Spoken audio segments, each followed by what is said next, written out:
Mayaman ka na siguro. Mayaman ka na siguro, no? Linyahan ng mga marites na kapitbahay at kamag-anak ni Leah. Madalas, she feels pressured sa tanong nila dahil nakikita niyang successful na ang mga kasing edad niya while she's only just starting a small food business.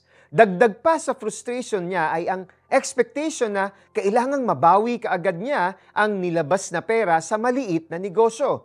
Nasabi niya tuloy minsan, mabuti pa scammers, hindi na kailangang magbanat ng buto, kumikita na sa panluloko. Some of us might relate with Leah. Siguro may hinihintay tayong opportunity sa work na until now ay wala pa. Tapos nakikita natin yung iba na umaangat na. Siguro may malaki tayong utang na binabayaran. Tapos yung iba nakikita natin na nananalo sa online gambling o sugal.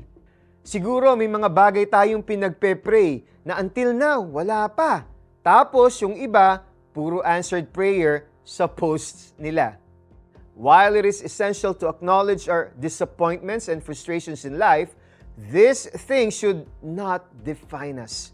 Hindi ito ang basihan ng halaga natin sa harap ni Lord.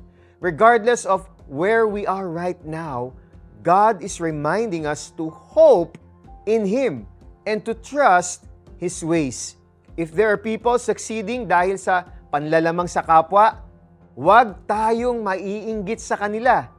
God said in Revelation 21 verse 8, may kaparusahan ang kanilang ginagawa. Kung naiinip ka na sa paghihintay, konting tiis pa. Darating din ang answer sa prayer mo. Let us hope in Jesus. Let's trust that He blesses the works of our hands. Sa trabaho man yan, o sa negosyo, sa pangarap, para sa pamilya, o sa ating sarili. Let us do the right thing while we are waiting. Let us pray. Dear Lord, tulungan mo po akong gawin ang tama habang naghihintay. Thank you for reminding me na gusto mo akong i-bless. I pray na wag po akong maiinggit sa iba na gumagawa ng mali para lang makuha ang gusto nila. I am excited and I'm looking forward sa mga gagawin mong miracles sa buhay ko. Thank you, Jesus. In your name, I pray. Amen. Are you tired of waiting for something to happen in your life? Read Psalm chapter 37 and be encouraged. Sa harap ni Yahweh ay pumanatag ka, maging matiyagang maghintay sa Kanya.